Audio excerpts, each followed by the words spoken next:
I don't know why in every video I do that. Hey guys, welcome back to my channel. If you're new here, I'm Alexa and thank you so much for coming to hang out with me today. So today's video is going to be how to determine your skin type. So if you're interested, just keep on watching.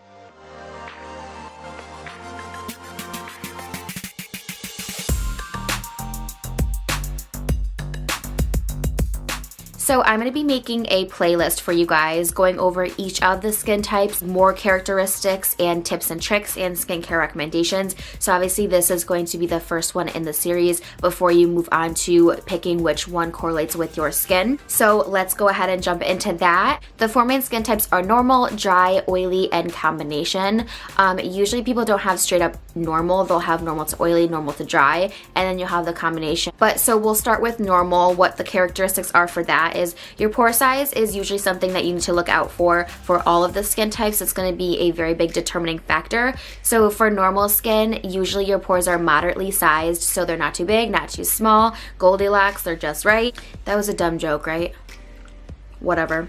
And then as far as oil production goes, again, you're not overly oily and you're not, too dry. For oily skin, I like to say that when you're oily, you know you're oily. So when you wake up, as soon as you wake up, your skin is slick and greasy, already oily, and then that carries on throughout the day. And your pore size is usually pretty and large. For dry skin, the same thing I say is, when you're dry, you know you're dry. So your skin really feels tight. Some people do get flaking, some people don't, just, depends on what skincare products you are using.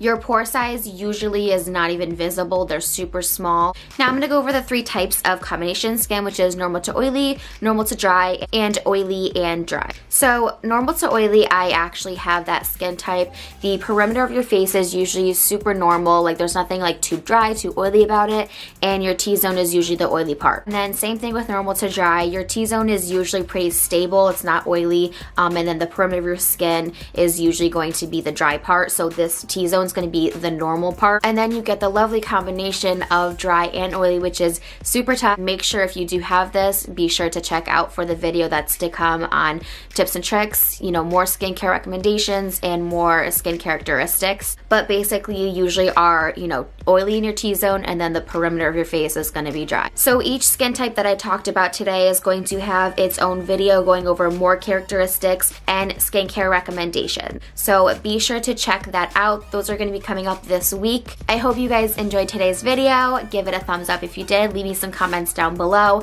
Make sure you're subscribed and you know the drill. Make sure that notification bell is turned on. I'll see you guys in the next one. Bye.